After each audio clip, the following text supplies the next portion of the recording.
So just to get the record straight, I grew up with a bunch of consoles growing up. Half of them were my brothers or cousins or friends, so I wasn't really biased to one company's consoles per se until later, but that's like later towards the video, so don't even worry about that. My first introduction for consoles or video games in general was, and God, this is gonna make me sound so young, was the Wii.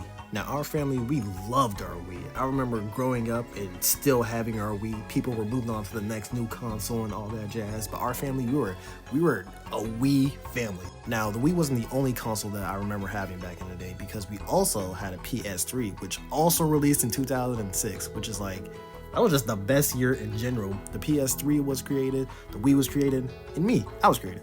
Now, selling over 100 million units worldwide, the Wii had an impact on our household. Like, when you would boot up our Wii and just be instantly greeted with some images of our family on the photo app channel.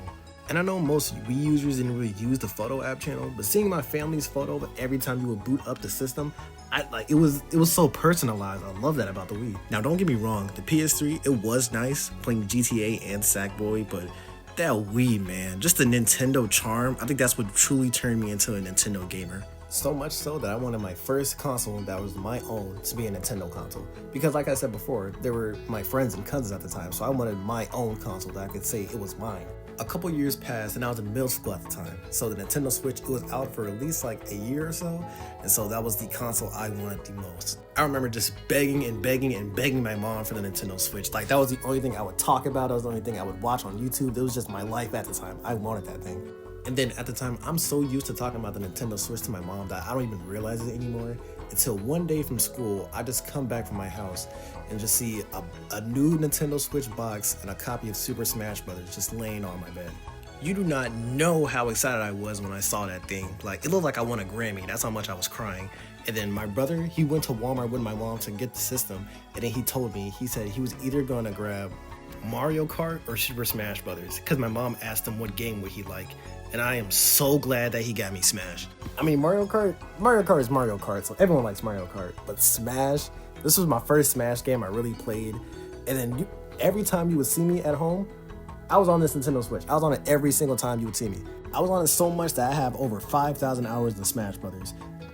Doing the math, that's 208 days consecutively. You know how long consecutive is.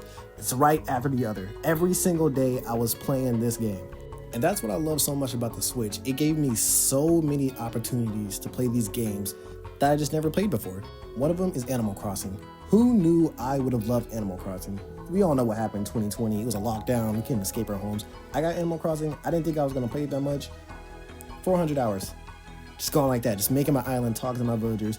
It's just a simple life simulator, but I love that game so much. I remember going on YouTube, searching up Animal Crossing live streams for treasure islands. If you don't know, a treasure island in Animal Crossing is when a player just has a bunch of just miscellaneous items scattered throughout their whole island. So they don't even have like houses or really any decoration, but once you just see their island, it's just a gaggle of items everywhere.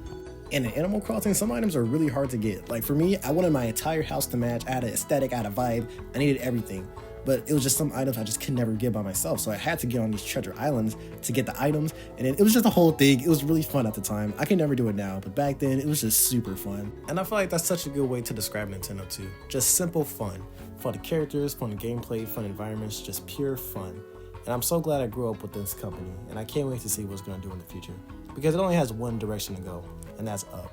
I've met so many people on and offline, and we all connected due to Nintendo or their games. And it's just beautiful how like just millions of people can connect and have their own different stories, but by the same games. That's incredible to me that we all have a connection, and that's what it's all about.